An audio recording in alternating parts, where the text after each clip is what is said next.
Bonjour et bienvenue dans Sans Tabou. Je suis Manon, passionnée de podcast et curieuse de tout.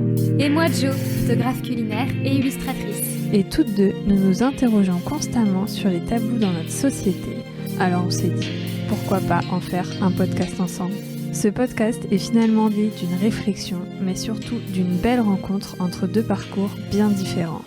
Si vous aimez parler des sujets qui mettent la plupart d'entre nous mal à l'aise, car vous comprenez, ça ne se fait pas d'en parler, ici nous prendrons le temps et la liberté d'en parler avec vous grâce à des témoignages. Nous mettrons également en lumière certains questionnements en interrogeant des professionnels. Pour témoigner, vous pouvez nous envoyer un mail à sanstabou.podcast@gmail.com. Alors, prenez un cookie, un thé ou un bon verre de vin, car c'est tout de suite dans Sans Tabou. Aujourd'hui, Adèle vient nous parler de sa maladie, la maladie d'Hashimoto qu'elle a découverte tardivement et qui lui pourrit la vie depuis de longues années. Adèle explique beaucoup mieux que ce que je ne pourrais le faire, sa maladie. Je peux surtout vous dire que ça a de nombreuses conséquences, aussi bien physiques que mentales. Et que c'est déjà un combat de trouver le bon médecin qui va faire le bon diagnostic, mais que ça ne s'arrête pas là, puisque les traitements sont propres à chacun et chacune, donc il faut encore trouver les bons dosages qui vont lui permettre de trouver son équilibre. Aujourd'hui, cet équilibre est encore fragile, elle cherche encore des solutions, mais elle donne déjà quelques pistes en fin d'épisode, donc je vous laisse écouter notre conversation. Bonjour Adèle. Bonjour Manon. Comment tu vas ? Très bien, merci, très contente d'être ici. Moi aussi, je suis contente. Est-ce que tu veux te présenter avant que je dise de quoi on va parler ? Oui, en 2 mots, voilà. Je m'appelle Adèle, j'ai 31 ans et je suis une Bretonne expatriée à Paris. Toujours important de l'ajouter, je trouve. Et oui. Et avec toi, on va parler de la maladie Hashimoto. Oui. Est-ce que tu peux commencer par nous dire un peu ce que c'est cette maladie avant qu'on parle de toi vraiment ? Ok, alors la maladie d'Hashimoto, donc c'est une maladie auto-immune qui est liée à la thyroïde. Donc je ne suis pas médecin, donc excusez-moi si je manque de détails. Mais en gros, c'est des anticorps qui attaquent la glande thyroïde et ce qui fait qu'elle ne fonctionne pas très bien, ou pas du tout d'ailleurs, souvent. Et donc très rapidement, la thyroïde, ça aide tout le corps à fonctionner.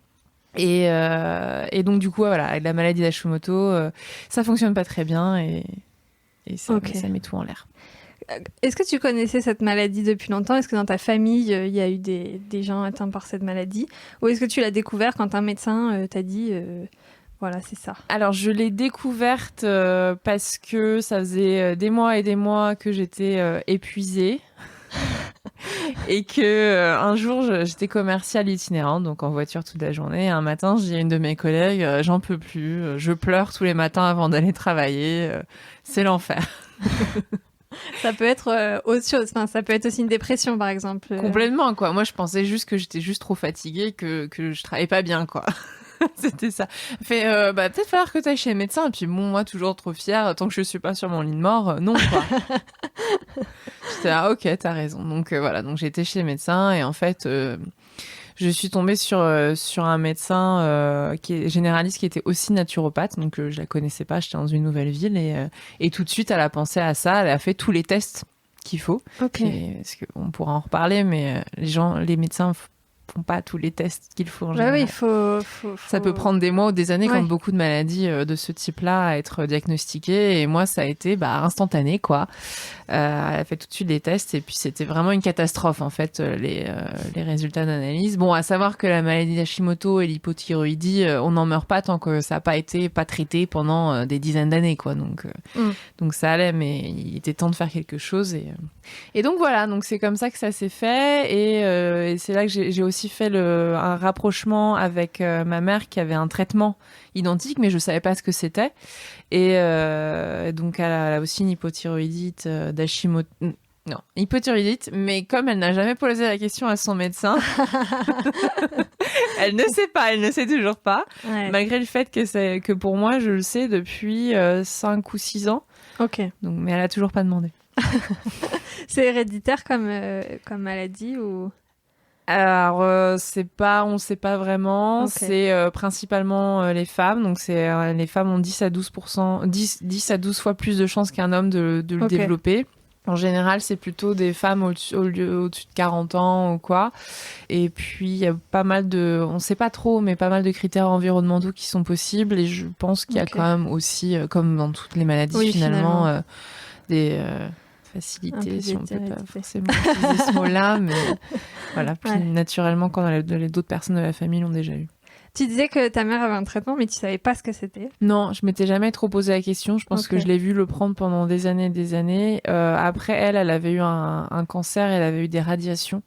Et c'est Ok. aussi une autre cause d'hypothyroïdie. Souvent, on dit « Ah, t'as des problèmes de thyroïde ?» Bah oui, forcément, Tchernobyl. Voilà. Non, mais Ok. vraiment, il y a eu Ouais. énormément de problèmes avec ça à cause de l'iode, etc. Enfin bref, Ok. encore une fois, je ne suis pas experte. Ouais. Mais souvent, c'est ce qu'on disait pour les autres générations. Ouais. Le raccourci est un peu facile. Mais... bon, bref. C'était quoi tes symptômes? C'était juste la fatigue? Alors moi, cette époque-là, ouais, c'était la fatigue principalement, vraiment, vraiment complètement épuisée en permanence. Et bon, après, on apprend à découvrir les autres choses qui vont pas bien et on se dit, Ouais. tiens, c'est peut-être ça aussi, mais c'était Mais comment vraiment ta ça. médecin, elle a fait pour... C'était une femme, hein, Une t'as femme, dit. oui. Elle a fait pour mettre le doigt sur cette maladie si tu vas juste en disant je suis épuisée. Alors, naturellement, quand tu vas chez le médecin parce que tu as des gros problèmes de fatigue, c'est quand même relativement naturel de faire des tests sur la thyroïde, sur la TSH. Ok. Principalement, qui permet en fait aux hormones thyroïdiennes de fonctionner. Mais elle a fait un test un peu plus approfondi parce que donc du coup, ce que je t'expliquais, c'est c'est une maladie auto-immune avec des anticorps. Donc, elle a fait aussi un test avec les anticorps. Donc, c'est juste, Ok. je pense, une personne qui connaît bien la maladie, ce qui Ouais. est très rare en réalité, et qui a fait ces tests-là. Mais j'ai eu de la chance en fait, Ok. tout simplement. Mais Est-ce que tu sais s'il y a quelque part une ressource, un réseau de médecins qui seraient spécialisés dans cette maladie? Si jamais il y a des gens qui se disent ah tiens, peut-être que c'est cette maladie, je voudrais trouver le bon médecin qui va savoir me dire si c'est ça. Tu sais si ça existe ou ou si c'était- quelqu'un l'a trouvé. Très bien. Moi, je connais pas. Moi, Ok. j'avoue que, en fait, ça fait partie de ces maladies. C'est comme l'endométriose, je crois, qui est une maladie qui est mal traitée, qui est mal connue. Je me suis retrouvée quand même chez un généraliste à lire mes propres analyses et lui dire comment adapter mon traitement. Voilà, donc on en est là. Donc il y en a Ouais. certains qui connaissent mieux que d'autres, mais c'est quand même pas terrible. Et donc c'est une de ces maladies où ce sont les patients en fait qui font énormément de recherches et qui Ouais. forment des cohésions. Et donc du coup, moi je me suis tournée surtout vers des ressources. C'est surtout des ressources américaines. Ok. Allez savoir pourquoi, c'est quand même là-bas qu'on retrouve le plus d'informations. Et voilà, des comptes Instagram, ce type de choses-là. Je pourrais donner une liste de ce que je suis, mais en France, Ok. j'ai rien trouvé encore. Ouais. Juste un vieux forum qui date du début des années 2000, où c'est juste des gens qui se plaignent d'être fatigués, de pas pouvoir travailler. Et j'ai regardé ça longtemps, mais ça m'aidait pas du tout. Très bien. Ouais, parce que du coup, tu parlais de l'endométriose et c'est vrai que c'était le parallèle que je faisais dans ma tête, c'est que il y a en fait sur Internet des ressources pour l'endométriose avec des listes de médecins, de gynécos, de sages-femmes spécialisés dans la maladie. C'est Ah pour oui. ça que du coup, je demandais Non. si on avait pour Hashimoto. Pas du tout. Très bien. Ce serait pas mal qui en est. Ça pourrait Oui, être ce serait pas pratique. mal. Mais par exemple, là, récemment, je me suis dit non, mais il doit bien y avoir un peu plus de ressources que ça sur la maladie d'Hashimoto sur Internet en France. C'est juste que j'ai mal cherché, quoi. C'est pas possible que je tombe toujours sur le même vieux forum Ouais. avec 10 personnes, voilà.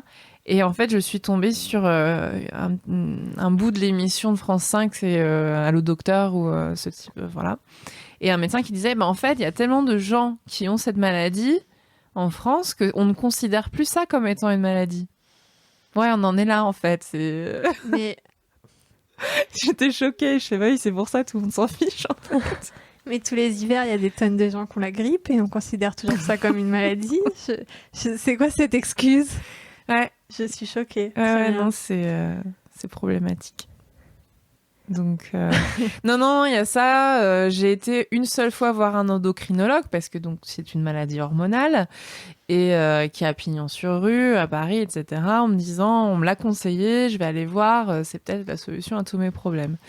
Et elle me fait faire des analyses. En plus, j'avais été la voir en urgence parce qu'en fait, on peut avoir des symptômes très étranges. C'est-à-dire que moi, d'un coup d'un seul, j'ai fait une crise d'angoisse, je suis partie en pleurs alors que ma vie, elle est très bien. C'est pas normal. C'était pas normal. Et non, je n'allais pas avoir mes règles. donc voilà. Puis après, elle m'a dit, bah non, toutes vos analyses sont bonnes. Bon, elle n'avait pas testé les anticorps, tout ça. Les analyses sont bonnes, donc tout ce que vous ressentez, ça vient pas de là. Donc on se revoit dans 1 an. D'accord. Je ne suis pas retournée la voir. Je comprends bien. Donc voilà, en fait, il y a aussi ça, le problème, c'est que même les gens, les médecins qui connaissent la maladie, un petit peu, en fait, ils vont juste regarder les analyses et souvent pas suffisamment complètes et ils vont dire, bah, votre TSH est bonne, parce qu'on va tester que ça, votre TSH est bonne, donc tout va bien. Okay. Et là, tu fais non, en fait. Et donc, c'est le cas de quasiment toutes les personnes qui ont la maladie d'Hashimoto, c'est que ça ne s'arrête pas là, quoi. Ouais. Voilà. Quand est-ce que ça s'est déclenché chez toi, tu penses, à peu près? Je cherche encore. Ah ouais. Je cherche encore parce que c'est pas évident. Parce qu'en fait, moi, c'est ce que je disais, c'est que ce qui m'a fait aller chez le médecin, c'était une fatigue incroyable. Mais bon, au-delà de ça, je me disais, en même temps, je me couchais à 1h du matin, je me levais à 6h. Bon. Voilà. Effectivement. Mais c'était aussi parce que j'étais en permanence fatiguée et que j'arrivais pas à tenir. Mais il y a énormément de symptômes en fait avec ça parce que comme ça ralentit, la thyroïde fonctionne sur tout le corps et ça a des répercussions et physiques et mentales. Et donc sur moi c'était la fatigue, mais il y a aussi tout le côté irritabilité, dépression, incapacité de mémorisation, de se concentrer, de réfléchir correctement, etc. C'est-à-dire que moi, je sais que c'est pas bien, ça se passe pas très très bien avec mon traitement, etc. Quand je n'arrive pas à aligner 2 phrases, quoi. C'est compliqué. Donc voilà, mais et ce genre de choses-là, on peut facilement le confondre avec tout simplement se dire bon, je suis pas dans le game, ça se passe pas très bien. Voilà, c'est juste moi et puis en plus l'estime de soi. Parlons-en. Donc voilà, donc du coup c'est assez compliqué pour moi de me dire depuis quand ça a commencé. Je pense que ça a peut-être commencé 5-6 ans avant. Je ne sais pas. Ok. Et après ça pourrait être logique parce que bon, sur la TSH, la normalité, c'est entre, je crois, 0,5 et 4 en fonction des labos. Et au-dessus de 4, il faut quand même commencer à se poser des questions. Moi, j'étais en dehors du maximum du labo. J'étais à c'était marqué supérieur à 150. Mais là, tu te dis, mais... Et c'est moi, le médecin, tout de suite, elle m'a dit, non, mais on va vous mettre en arrêt parce que... Il y a des gens qui meurent avant ça, quoi. Donc on peut dire que ça allait pas très bien depuis un certain temps, mais que du fait que je me disais, je dors pas assez, etc., en fait, c'est juste moi, c'est dans ma tête. Et en fait, je me comparais à ma mère aussi, qui, elle, était tout le temps épuisée. Je me suis dit juste, ceci est ma destinée. Eh ouais, fataliste quand même. Bah oui, mais après quand on grandit avec une mère qui s'est plaint en permanence d'être épuisée et d'être tout le temps plus ou moins, enfin pas tout le temps au lit, mais bon dans son temps libre, tout le temps être au lit, etc. Je fais bon a priori je le tiens d'elle quoi. Mais et après quand j'ai découvert qu'elle avait le même souci, ouais. Je me suis dit, bon, il y a peut-être un truc. Donc, du coup, je ne sais pas, mais des années avant, je pense. Tu disais qu'il y avait plein d'autres symptômes. Tu as parlé des symptômes plus sur la mémoire, sur le cerveau. Est-ce que tu peux parler des autres symptômes ? Oui, alors les symptômes physiques, ça va être donc d'abord, c'est la fatigue. Ensuite, souvent, c'est une prise de poids.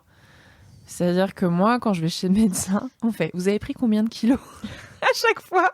Et quel que soit le médecin, là, par contre, ils sont tous d'accord. Et là, je leur dis non, mais en fait, comme du coup, je suis un peu déprimée, je mange.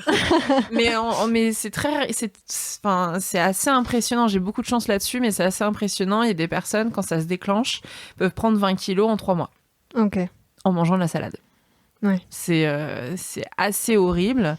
Et en plus, ça change le regard aussi quand tu sais ça sur les personnes en surpoids. Tu te dis, mais en fait, ces personnes-là, peut-être souffrent tout simplement d'une maladie hormonale ou quoi. C'est assez... Ah bah, il y a plein de maladies qui font prendre du poids ou qui font... Enfin, voilà, c'est sûr C'est que... ça. Donc, quand tu le sais pas et quand tu l'apprends, tu fais, waouh, c'est dur. Donc voilà, donc il y a le poids, chose dont je ne souffre pas pour le moment. Le poids, ça va être relativement classique sur des maladies qui fatiguent, etc. C'est les cheveux, les gens peuvent perdre énormément leurs cheveux, les ongles cassants, la peau qui est très rugueuse. Comme on est dans un ralentissement du métabolisme, c'est aussi la digestion qui est très compliquée. Donc des gens qui ont beaucoup de problèmes de constipation, ce type de choses-là. Les articulations, alors ça, moi, je l'ai ressenti que très rarement, mais ça peut être assez violent aussi, c'est-à-dire que d'un coup d'un seul, on peut ne plus ouvrir une porte. Ça fait très très mal aux articulations. Moi, j'ai des problèmes articulaires qui n'ont rien à voir avec ça. Et quand je me suis retrouvée à l'époque où je travaillais en restauration, où j'avais plus de traitement, et que je ne pouvais pas porter un plat ou une assiette, je me disais, mais ma vie est terminée, qu'est-ce qui se passe? J'ai 28 ans, c'est pas possible, quoi. Et en fait, c'est des inflammations, parce que du coup, c'est comme quasiment toutes les maladies auto-immunes, c'est des maladies inflammatoires, en fait. Et là, quand il y a une inflammation, il y a tout le corps qui prend. Donc, dont les articulations, ça va être aussi des douleurs musculaires, avec des spasmes, ça va être aussi... on gonfle. Moi, je me suis retrouvée à me dire, mince, j'ai pris 10 kilos, mais là, j'ai vraiment beaucoup, beaucoup gonflé. Donc, je vois des photos de moi aujourd'hui sous traitement avec une alimentation un petit peu mieux. Et on peut encore mieux faire. Et il y a 3 ans où c'était n'importe quoi à tous les étages, on a l'impression que je faisais à peu près 10 kilos de plus que maintenant. Donc, c'est le visage qui enfle vraiment, tout enfle. Voilà à peu près. Je pense en avoir oublié parce qu'il y en a vraiment beaucoup. Ouais, ça fait pas mal. Mais ça, c'est les symptômes physiques. Très bien. Ça t'a empêché de travailler, cette maladie? Oui. Alors, quand ça s'est déclenché, du coup, c'était en phase hyper aiguë. C'était assez très, très violent. Et en fait, c'est assez étrange, mais le cerveau, en fait, il se met en phase de... Comment on pourrait dire ça? Il se protège, en fait. Et à partir du moment où on a découvert ce que c'était, j'ai eu 1000 fois plus de symptômes. Ah ouais. Donc, elle m'avait mise d'emblée en arrêt, et quelque part, ça justifiait, en fait, mon état. Et j'étais là, en fait, j'ai le droit de me sentir mal. Et je me suis sentie encore plus mal. Et voilà, donc 2 semaines d'arrêt, 2 semaines de vacances, je retourne travailler en me disant non mais là ça va mieux, j'ai un traitement, tout va bien. Et non, ça n'allait pas du tout. Et je crois que 3 semaines après avoir passé une demi-journée à pleurer dans ma voiture, parce que du coup j'avais énormément d'anxiété sociale, c'était énorme. Voilà, il y a aussi l'anxiété qui est très très violente. Et j'ai été voir un médecin en lui disant mais je comprends pas, mes analyses vont vachement mieux, sont beaucoup mieux, ma TSH elle est à 30, elle était à plus de 150, donc il me fait non mais là ça va pas du tout, faut que vous veniez me voir. Donc voilà, donc il y a eu cette phase là un peu où j'essayais de pousser à retourner au travail, etc. Et en fait en réalité j'ai mis 1 an avant d'avoir un traitement qui permettait enfin d'être dans la norme. Donc ça ne veut pas dire que j'étais au top, mais j'étais enfin dans la norme. Donc voilà, donc j'étais en arrêt un certain temps, et puis au bout d'un moment, en fait, je me suis dit, mais de toute façon, je n'ai pas forcément envie de ce travail. Voilà, faut être honnête aussi avec soi-même, il n'y avait pas que ça. Et j'étais surtout dans l'incapacité de conduire très longtemps à cette époque-là. Donc j'ai demandé une rupture conventionnelle, je pense, au bout de 4 mois. Donc j'ai quand même attendu, sachant que la médecine du travail, la veille, m'avait dit « Surtout, ne me prenez pas de décision avant les 3 prochains mois. Vous n'êtes pas en capacité mentale du fait de la maladie, du fait des troubles hormonaux qui mettaient tout en cause dans ma tête. Vous n'êtes pas en capacité de prendre une décision rationnelle. » Ok. Donc, qu'est-ce que j'ai fait le lendemain? C'était ma reprise, en fait, de travail après des semaines d'arrêt où je me disais, non, mais là, j'en ai marre, j'ai envie d'aller travailler. Et non. Mais j'ai pas regretté, au final. Bon, toi, bien. C'était une décision irrationnelle, mais Mais plutôt bonne. Mais plutôt bonne, ouais. Donc, Tu disais 1 an à peu près pour avoir un traitement.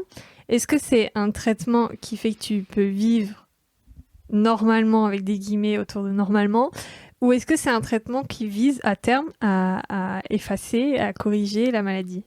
J'ai pas dit guérir, oui, parce ça, que c'est voilà. oui, voilà, c'est une maladie auto-immune. Ça se saurait si on pouvait les guérir vraiment. Alors, la promesse, c'est qu'on peut vivre une maladie tout à fait vivre une vie, oui. Vivre une vie. Bah, t'as dit vivre une maladie, Mon cerveau a bugué. Vivre une vie complètement normale avec le traitement qui n'a aucun effet secondaire, etc. Enfin, tu vois, c'est le pays des bisounours, c'est hyper chouette. Donc l'objectif, c'est ça. Mais en réalité, non, ça, il faut mettre en place beaucoup plus de choses pour que ça fonctionne bien. Mais après, ça dépend des personnes, encore une fois, parce que ça dépend du degré de la maladie. Est-ce que ça a été pris suffisamment tôt? Parce que c'est en fait, comme c'est une maladie auto-immune inflammatoire, enfin, on pourra creuser un peu plus après, on peut prendre des mesures de lifestyle. Je dis en français. Voilà. On peut changer sa manière de vivre, que ce soit nutritionnel, de santé, de sport ou de stress, pour limiter un petit peu l'inflammation. Mais en soi, ça dépend vraiment de chaque personne. Moi, en l'occurrence, non, c'était pas suffisant. Ok. Je crois. Est-ce que si elle est prise suffisamment tôt, ou enfin à partir du moment où elle est prise en charge, la maladie, avec un traitement, elle reste au même stade, ou est-ce qu'il y a un risque qu'elle continue d'évoluer? Ah ah. Ça, c'est le vrai problème de la médecine moderne actuelle. C'est que, et ce n'est que récemment, en me renseignant davantage et en prenant du recul sur tout ça, que je peux maintenant vraiment expliquer en quoi correspond ce traitement. C'est-à-dire que c'est un peu comme si on prenait de l'ibuprofène en permanence quand on a mal au genou, quoi, parce que j'ai des problèmes de genoux. Sur le coup, ça fait du bien, ça réduit un peu l'inflammation, mais ça règle pas le problème, en fait. Et parce qu'en fait, donc les traitements, c'est de la lévothyroxine, enfin ça dépend ce qu'on prend comme traitement, et c'est une hormone de synthèse, donc ça permet juste de rajouter quelque chose pour que la thyroïde fonctionne. Mais comme la maladie, c'est une maladie auto-immune, donc on a le même traitement qu'on ait la maladie d'Hashimoto, juste des troubles d'hypothyroïdie, donc ça c'est que 10%. Hein. Mais voilà, on a le même traitement, sauf qu'une maladie auto-immune, en fait, c'est des anticorps qui détruisent quelque chose. Et en l'occurrence, si tu fais que ça continue à détruire ta thyroïde. Et puis, forcément, c'est super instable. Donc, en fait, il faut faire des analyses tous les 3 mois ou toutes les 6 semaines si c'est pas stable pour pouvoir adapter le traitement, donc soit l'augmenter, soit le baisser. Moi, par exemple, j'en étais arrivée à un traitement de 200, ça commence à 12, hein, les traitements. Moi, j'en étais arrivée à un traitement de 200. Et là, ces derniers mois, comme j'ai fait quelques changements de nutritionnels, etc., et que je travaille plus non plus, j'ai eu un nouvel arrêt pendant 3 mois, en fait, mes anticorps ont vachement baissé. Donc, du coup, l'inflammation a baissé aussi. Et je me suis retrouvée dans le problème inverse. Et maintenant, on baisse le traitement. Ok. Donc, c'est... Faut surveiller en permanence, quoi. Ouais. C'est lourd un peu. Non? Ça ouais. va, on s'habitue? Non. Non. En fait, je suis pas un exemple. Je suis pas un exemple parce que pendant 1 an, du coup, on a adapté les traitements, etc. On a augmenté au fur et à mesure parce qu'en fait, la raison aussi pour laquelle ça a pris autant de temps, c'est parce qu'on sait pas forcément comment telle ou telle personne va réagir. C'est vraiment propre à chaque personne, l'intensité, la réponse. Parce que moi, finalement, par rapport à la gravité, on va dire, de mon inflammation, mes symptômes étaient relativement faibles. Voilà, donc ça dépend vraiment de chaque sensibilité. Donc pendant 1 an, j'étais à fond là-dessus, forcément. Après, je suis partie à l'étranger et tout allait bien. Mais en fait, c'est aussi, on vit sur ses nerfs, etc. Donc on fait plus trop attention. Je faisais n'importe quoi au niveau de mon niveau de vie. J'étais partie comme si j'avais 18 ans et que voilà, je faisais n'importe quoi. C'était super chouette. Sauf qu'en fait, en réalité, quand je vois les photos, justement, 6 mois après, mon corps, lui, il était pas du tout au top, quoi. Donc voilà, donc pendant 1 an et demi, j'ai fait un peu ce que j'ai pu. J'ai fait des gros crashs, etc. Mais c'est pas grave, c'est la maladie, ça passe. Et c'est quand on est un peu à l'arrêt et qu'on s'écoute que là, on se rend compte que c'est n'importe quoi. Donc une personne qui, dès le début, prend les mesures, etc., je pense qu'elle pourrait dire, au bout de 5-6 ans, qu'elle est en mesure un petit peu de... C'est une lutte permanente, mais de mieux comprendre, de se comprendre, d'être plus indulgente, vigilante, et voilà. Et d'être un peu... C'est le genre de maladie où on est un peu un acrobate, en fait.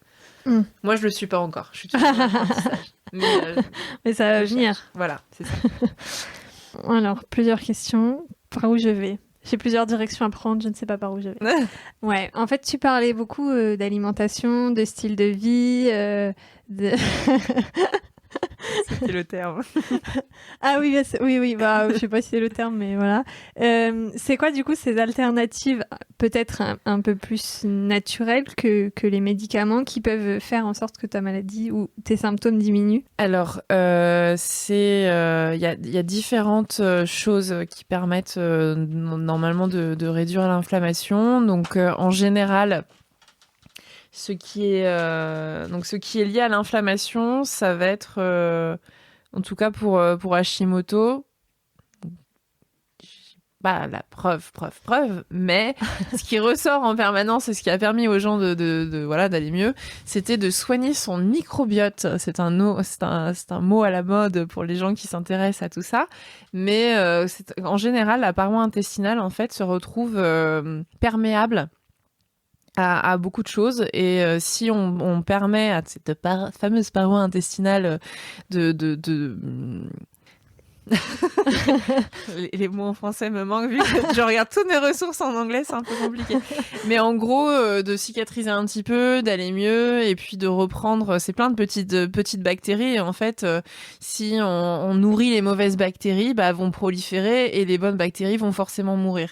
Et donc, du coup, on va pas attirer les bonnes choses à l'intérieur. On est d'accord que c'est notre deuxième cerveau. Maintenant, tout le monde s'accorde là-dessus. Et donc, l'objectif, c'est vraiment d'attirer ces nouvelles bactéries, et surtout de se reconstruire une flore intestinale qui soit suffisamment variée et forte pour reconstruire une vraie paroi qui soit solide et qui permette d'éviter toutes ces inflammations. Donc du coup, quand on parle de ce constat-là, après, l'objectif, c'est d'aller chercher quels sont les aliments qui sont dits inflammatoires. Et ils peuvent être différents pour chaque personne. Moi, je suis toujours en phase exploratoire. Alors, moi, mon problème, c'est que je suis pâtissière à mes heures perdues. Autant dire que je pense que même quand on n'a pas vraiment de connaissances, on sait que c'est composé de la plupart des aliments inflammatoires qui puissent exister. Du sucre, du lait, du gluten, tout ça. Donc, j'ai beau avoir fait des recherches dans tous les sens depuis 5-6 ans, le gluten est toujours l'ennemi numéro 1. Ouais.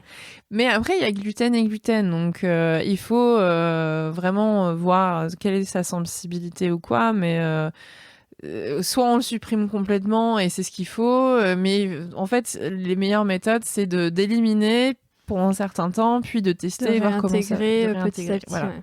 Donc, va y avoir le gluten, va y avoir... qu'est-ce qu'il y a d'autre? Le soja, les produits laitiers. Donc, c'est surtout gluten et produits laitiers en premier. Après, il va y avoir le soja. Le sucre, évidemment. Il y a certaines légumineuses qui peuvent être mauvaises. Enfin, il y a différents groupes d'aliments qui peuvent être inflammatoires. Mais voilà, ce qu'il faut, c'est trouver ce qui fonctionne pas pour soi. Et ça va pas forcément être d'éliminer de façon permanente, mais c'est surtout de pouvoir se nourrir de manière intelligente, et c'est ce qu'on dit en général, c'est notamment pour les fruits et légumes, c'est de faire l'arc-en-ciel en fait dans son assiette, et d'avoir du coup une assiette très très variée au quotidien. Ça va être vraiment de varier son alimentation tout le temps, d'aller de manger bio, de manger le plus local et de saison possible, parce qu'en fait on a perdu au moins 50% des nutriments par rapport au siècle dernier, donc il faut vraiment aller chercher des choses avec beaucoup de nutriments. C'est que même quand on pense bien manger, si on se nourrit au supermarché ou quoi, bah en général Ouais. Voilà. Donc du coup, voilà, c'est ça. C'est surtout d'enrichir son alimentation et d'éviter ce qui peut être relativement inflammatoire. Mais ça va vraiment être un chemin personnel pour chaque personne. Ouais. Donc, moi, je connais tout ça, hein. Mais est-ce que je l'applique? C'est difficile à appliquer, ouais. Là-dessus, je veux bien te croire. J'ai enregistré un épisode sur l'endométriose. Alors, je sais pas du tout dans quel... parce qu'on n'a pas encore lancé le podcast au moment où on enregistre, donc je sais pas du tout dans quel ordre vont sortir les épisodes. Mais cette personne me parlait... donc pareil, l'endométriose, il y a des troubles digestifs et tout ça. Et cette personne me parlait d'huile essentielle de basilic. Et en fait, je ne connaissais pas du tout. Voilà. Et elle met de l'huile essentielle de basilic sur du pain et elle mange ça tous les matins. Et elle dit que ça... que ça l'aide et que ça réduit considérablement les effets liés aux troubles digestifs. Mais attends. Voilà. Est-ce que c'est comme les... les articles Doctissimo avec le dernier truc miracle ou ça fait juste partie de beaucoup de choses qu'elle a mises en place? Et elle m'a parlé elle a testé beaucoup de choses et elle m'a parlé principalement de cette technique qui, selon elle, a fait diminuer. Alors, ça n'a jamais fait disparaître les douleurs, etc. Façon, ouais. Mais elle estime que cette chose-là a pu faire diminuer ses symptômes. Bah écoute, si à tu veux tester. tester. Par contre, c'est sur du pain, donc gluten, bonjour, mais... Oui, mais en fait, il y a ça aussi, c'est que sur le pain, ça peut être de la fermentation. Ah oui, il y a les probiotiques aussi, les petites bébêtes. Ouais. Donc du bon pain bien, avec des vieilles farines, etc. Oui, c'est ça. Bon, comme moi, je sais toujours pas si je suis vraiment intolérante ou pas au gluten. Mais bon, il y a pain et pain, quoi. Mais voilà, exactement. Donc écoute, si jamais tu testes l'huile essentielle de basilic, moi j'ai pas testé parce que j'aime pas le basilic et ça me fait un peu peur cette histoire. Mais le basilic, c'est la vie. Moi j'aime pas trop ça. Donc écoute, si tu testes, quoique l'autre jour j'ai mangé une glace citron basilic à l'huile, je suis en train de dévier complètement, mais c'était super bon. Cette glace était super bonne. Ça s'appelait Chez Manon, c'était très rigolo. Voilà, petite pub chez Manon dans le Vieux-Lyon, les glaces sont très très bonnes et c'est une Manon qui valide, alors voilà. Mais bref, donc oui, le basilic, écoute, si tu testes, tu me diras. Bah oui, ça m'intéresse du coup. J'adore le basilic, moi. Mais ouais, carrément. Mais par contre, huile essentielle, je savais pas que ça se mangeait. Ah, ça dépend lesquels, ouais. Voilà, c'est ça. Parce que tu peux faire des gâteaux avec de l'huile essentielle de citron, par exemple. Ah ouais? Oui. Moi, je mets dans mes cheveux de l'huile essentielle. Mais bah oui. Rien à voir. Rien à voir. Je saute du coq à l'âne, comme on dit. Oui, bien sûr. Tes traitements médicaux, cette fois, ils ont des effets secondaires? Bon, tous les traitements médicaux ont des effets secondaires. Non. Non? Aucun. Ah ouais? Qui se supplémentent au... Non, aucun. Rien. Par contre, c'est la magie de ce traitement et c'est pour ça que les médecins ne s'en inquiètent pas. Mais non, vous allez prendre ça, il n'y a aucun effet secondaire et du coup... ça va bien se passer. Non, il n'y a aucun effet secondaire, donc ça, c'est hyper chouette. Et en France, ce qui est hyper bien, parce que c'est quand même l'un des médicaments les plus vendus au monde, en fait. Il coûte rien. Donc, mais que en France. Hein, parce que j'ai vécu à l'étranger. Je suis passée ça coûte 5 € en France pour un mois de traitement. Donc, c'est vraiment pas cher. On s'est remboursé de toute façon, mais bon... Même quand ça allait pas, c'est pas grave. Quand j'étais en Nouvelle-Zélande... Par principe, en bonne française qui tient ses droits, j'ai refusé un mois de traitement parce qu'on me demandait de payer $60 pour la même chose, quoi. Ouais. J'étais là, non mais les gars, vous vous rendez pas compte en fait. Donc voilà, mais ouais, sinon en France, j'ai complètement dévié aussi parce que ça m'a tellement choquée à l'époque. Ouais, bah oui, mais c'est vrai que quand on est né en France, qu'on a grandi en France, qu'on a vécu que en France et même on peut partir en voyage à l'étranger, on se rend pas compte en fait que les frais de santé chez nous c'est rien du tout et en plus la plupart du temps c'est remboursé, quoi. Ouais, et puis bon là c'était même pas ça parce que c'est le prix du laboratoire, quoi, en fait, c'est même avant remboursement de qui que ce soit, c'était la grosse différence, quoi. Je disais mais les gars, vous vous rendez pas compte. Quand je me suis retrouvée confinée par accident en Nouvelle-Zélande l'année dernière et qu'au bout d'un moment comme j'étais censée partir 3 semaines et qu'au bout de 4 mois j'avais un petit problème Il y avait plus d'avions dans le monde. Voilà, et que je me suis dit, bon, je peux plus vraiment attendre. Et en fait, ma mère m'avait envoyé mon traitement, mais bon, il n'y avait plus d'avion. Pour la petite histoire, il est arrivé le lendemain de mon départ. Bref, 5 mois plus tard. Mais j'avais déboursé 200-250 $ entre les prises de sang et le médecin et le traitement. Et il y a une assurance en France qui avait couvert quand même, ou non, t'étais partie sans assurance, sans rien? Bah, en fait, les assurances voyage ne traitent pas les maladies chroniques. Aucune maladie chronique. Ah ouais. Oui, parce que je disais, mais moi, j'étais partie. Moi, je suis partie 3-4 mois à Chicago et j'avais une assurance et qui couvrait les frais de santé, mais effectivement, je pas sais les pas maladies si... chroniques. C'est génial. C'est génial. À chaque fois que j'ai été chez le médecin à l'étranger, ça ne couvrait pas. Parce que je n'ai pas de problème de santé habituel. Ouais, c'est ça. En fait, pour une grippe, ça va couvrir. Mais c'est ça. Je sais pas pourquoi je sais cette grippe depuis tout à l'heure, je parle que de la grippe. Parce qu'on fait beaucoup le parallèle avec la grippe depuis 1 an et demi, bizarrement. Ouais, c'est ça en fait. Tiens, donc d'où sort cette grippe? T'as parlé de beaucoup d'arrêts médicaux pour le travail successif.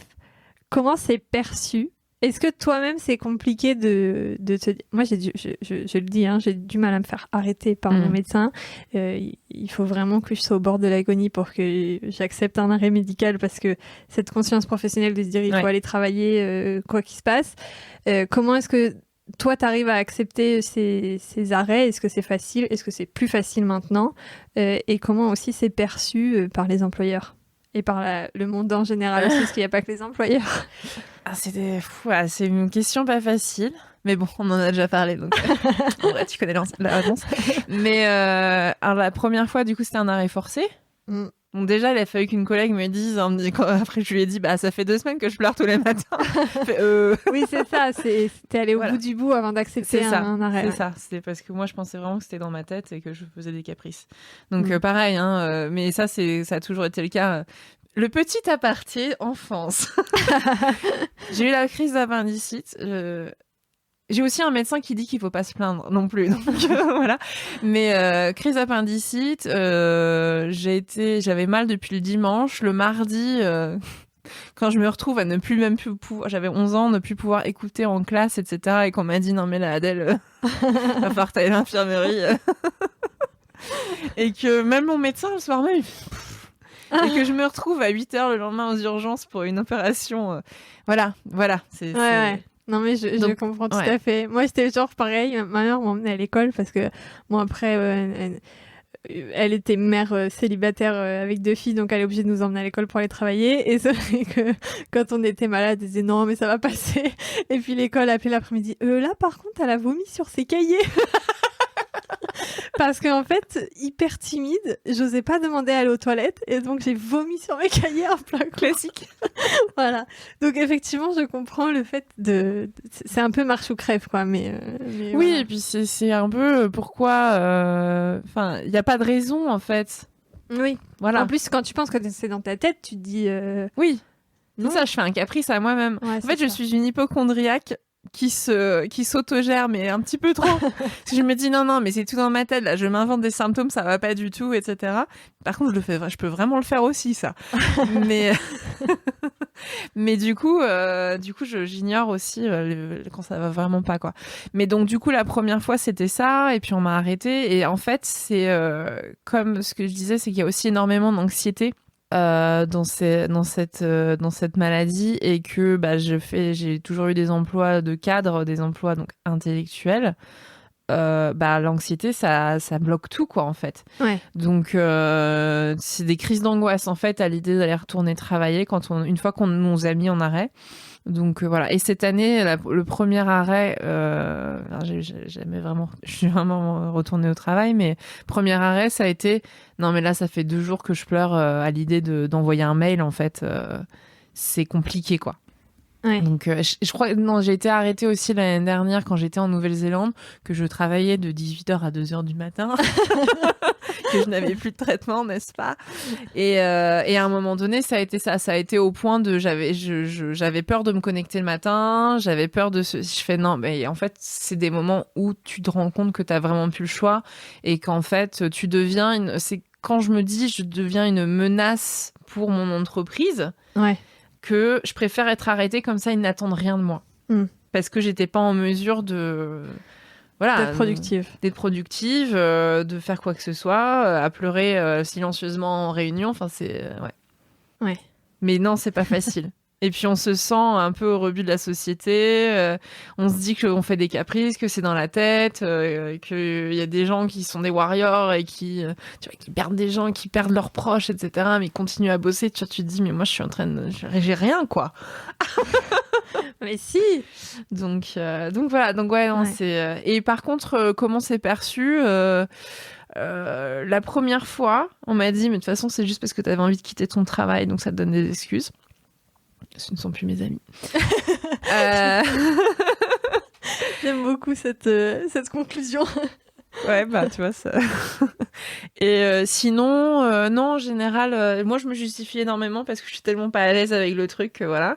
Mais en général, non, les gens le prennent pas trop mal, même si je me dis qu'en réalité, ils se disent que c'est vraiment n'importe quoi. Est-ce que les gens connaissent la maladie ou est-ce que tu ne dis pas à ton travail, par exemple, pourquoi t'es arrêtée ? Non, moi, j'ai le syndrome de la parlotte aiguë. Donc, je dis ce qui se passe et j'ai eu la chance. J'ai toujours eu des employeurs ultra compréhensifs et ultra humains. Mais de toute façon, je ne crois pas au hasard. On s'est trouvé et je suis très humaine. Non, mais voilà. Enfin bref, j'ai toujours eu des employeurs très très humains et qui se renseignaient en fait. Ok. Et par exemple, ça m'a vraiment marqué. C'était mon manager, donc il y a 5 ans, quand c'est mon premier arrêt. Et voilà. J'ai pas eu besoin de demander ma rupture conventionnelle en fait. C'est quand j'ai passé 1 heure après mon 3e arrêt et ma reprise de travail à pleurer devant lui, voilà, à ne pas pouvoir parler en fait, tellement j'étais mal, que il m'a dit ouais, je me suis renseignée sur la maladie, ça a l'air compliqué, etc., etc. Et puis après il m'a dit bon, j'imagine que tu ne peux pas revenir. Et donc voilà, donc j'ai juste fait non. et voilà, et donc et c'est vraiment chouette. Et cette année, quand je suis revenue de mon premier arrêt de 3 semaines, mes 2 managers m'ont dit non mais t'inquiète pas, on comprend. Si donc là j'étais consultante, on m'a dit on a des consultants disponibles, tu nous dis si t'es fatiguée, bah c'est pas grave et on demande à quelqu'un de prendre ta suite, etc. Et il y a vraiment aucun souci, tu fais comme tu peux. Et je suis très chanceuse à ce niveau-là, quoi. Bon, après, il se trouve que c'était pas non plus l'emploi qui me convenait. Et c'est surtout que moi, je peux pas me dire... Je suis incapable de dire, écoutez, oulala, aujourd'hui, non, ça va pas, il faut que vous demandiez à quelqu'un d'autre de le faire. Bon, déjà, parce qu'en général, dans ces cas-là, je suis dans l'incapacité mentale. Parce que donc le cerveau, lui, ne fonctionne plus.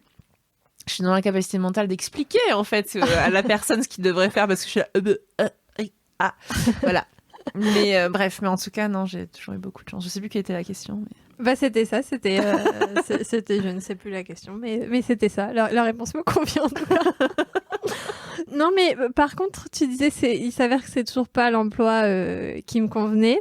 Est-ce que tu penses un emploi qui peut te convenir en fonction de ta maladie? Est-ce que tout ce que tu fais dans ton quotidien est en fonction de ta maladie? Ou est-ce que, peu importe ce que tu fais, l'emploi que tu vas avoir à partir du moment où ça te plaît, tu réussis à adapter ta maladie là-dessus? Work in progress. Je suis toujours en quête. Je suis toujours en quête de tout ça. Quand je travaillais dans la restauration, j'avais pas le temps de réfléchir. Donc, mon corps faisait ce que je lui disais de faire. Sauf que c'est pas bon, hein, c'est pas bon du tout, faut pas du tout faire ça comme ça. Et du coup, bah là, en fait, je veux me lancer dans l'entrepreneuriat et je sais que ça va être très compliqué les premiers mois, ça va me prendre plus de temps que l'individu lambda, mais que du coup, après, je pourrais effectivement adapter en fonction de ma maladie. Et parce qu'en fait, ça fait partie de ces maladies où bah, pendant 3 jours, ça peut très bien se passer, mais après, ça va être un gros crash, même si on met tout en œuvre, en fait. Et il va falloir prendre une journée off, ou parfois, il va falloir prendre 1 semaine off, et après, on pourra repartir. Mais c'est très compliqué à accepter en fait parce que voilà, je fais partie de ces personnes qui ont 3000 milliards de projets et qui même avec une vie même si je pouvais ne dormir que 3 heures par nuit, ce serait pas suffisant. Donc de me dire que peut-être que je suis en capacité de travailler que 4-5 heures par jour, Maintenant on le sait. C'est très très frustrant. Donc j'ai pas encore trouvé ma recette. J'ai pas encore accepté ma recette, pardon. Ouais, je pense qu'il y a beaucoup d'acceptation. Oui, il y a beaucoup d'acceptation, mais parce qu'en fait, on se dit, il y a ça aussi, c'est de se dire qu'on n'est pas adapté à la société. Parce que, mais comment on fait si on peut pas travailler plus 4-5 heures par jour? Déjà qu'une journée de 7 ou 8 heures, c'est les vacances considérées à ce qu'on faisait il y a 50, 70 ans. Donc, faut trouver, j'essaye de trouver la formule dans l'entrepreneuriat qui me conviendra. Parce que sinon, je pourrais pas vivre sur un mi-temps, dans une autre boîte. Et surtout, dans une entreprise où je suis employée, en fait, on va attendre de moi des résultats, pas quand moi je le peux, mais quand eux, ils en ont besoin. Donc j'espère que ça va fonctionner. Donc là, on n'a pas encore commencé, quoi. Mais pour le moment, c'est la seule solution que j'ai trouvée et j'en suis très contente parce que j'ai toujours voulu monter mon entreprise. Donc ça fonctionne bien. C'est pas en dépit d'eux, quoi. Ouais, ok. Voilà. Est-ce que tu as un conseil, quelque chose à dire à des gens peut-être qui n'arrivent pas à accepter justement et pas à trouver leur place dans la société, comme tu disais, si tu as quelque chose à leur dire parce que je sais que tu as commencé la démarche. Oui. Donc peut-être comment est-ce qu'on commence une démarche comme ça? Est-ce que je te coupe la parole, désolée. Ouais. Est-ce que c'est un travail que tu fais aussi avec un ou une psychologue ou est-ce que c'est un travail que tu fais toute seule? Je n'ai pas posé cette question. Sur cette démarche-là, c'est toute seule. Ok. C'est toute seule. Après, je me sens pas seule parce que merci les réseaux sociaux. On me dit oui, mais ça va pas forcément t'aider. Si, ça aide énormément. En fait, il y a des personnes qui se sont spécialisées. Souvent, c'est des nutritionnistes, des naturopathes qui se sont spécialisés sur le sujet. Et au quotidien, en fait, elles ont la maladie en général. Sinon, tu t'intéresses pas à cette maladie. Oui, c'est ça. En fait. Et en fait, elles parlent de leur quotidien, du quotidien des personnes. Et en fait, t'as l'impression tous les jours, on te rappelle que, en fait, c'est pas de ta faute. Et puis il y a des solutions et voilà. Donc moi, mon conseil, ce serait, malheureusement pour le moment, il faut pouvoir parler anglais pour avoir les bonnes ressources parce que franchement en France c'est pas encore ça. Mais voilà, d'aller sur les réseaux, de taper Hashimoto et il y a beaucoup de personnes qui en parlent maintenant et on se sent déjà beaucoup moins seul. Après, on a parlé beaucoup de nutrition, mais il y a beaucoup le facteur stress en fait. Donc c'est essayer au maximum de diminuer son stress. C'est hyper facile à dire, hein. Tous les jours je vois ça, je suis là, ouais, t'as raison. Mais c'est du coup effectivement de se mettre moins la pression. Alors Manon, elle me le rappelle tous les jours. Hein. Mais c'est d'en parler en fait. Je pense que d'en parler, de peut-être trouver des personnes qui pourraient se renseigner aussi, donc du coup qui pourraient vraiment comprendre ce qui se passe dans le quotidien. Ça peut permettre aussi d'avoir ces petites voix qui nous rappellent que c'est pas grave et que on fait comme on peut et voilà. Mais aujourd'hui, faudrait qu'on refasse ça dans 1 an. J'espère que ça ira mieux. Mais aujourd'hui, j'ai pas encore trouvé le truc. Mais c'est vraiment être moins dur avec soi-même. On dit tout ça en ce moment. C'est très difficile à accepter, mais c'est d'être moins dur avec soi-même et d'essayer d'accepter que peut-être que le métier qu'on fait en ce moment c'est pas celui qui est adapté à sa santé et qu'on peut trouver en fait le truc et de s'éloigner de toutes les situations de stress. Donc s'il y a un boss qui vous tyrannise, ça va pas s'arranger. Ouais, c'est ça. Voilà. Bon, puis de trouver quelqu'un qui te répétera tous les jours que tu ne peux rien faire, donc accepte et adapte. Exactement. Ouais. Super. Merci Adèle. Merci Manon. Ciao.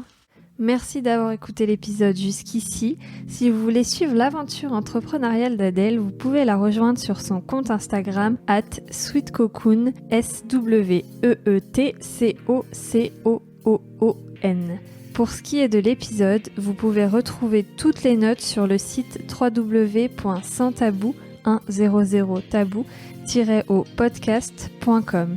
Si vous voulez nous proposer votre témoignage sur un sujet tabou, vous pouvez nous contacter par mail à sanstabou100tabou.podcast@gmail.com. Et puis pour nous soutenir, vous pouvez nous suivre sur Instagram @1000-tabou- et nous laisser une bonne note et un gentil commentaire sur votre plateforme d'écoute préférée.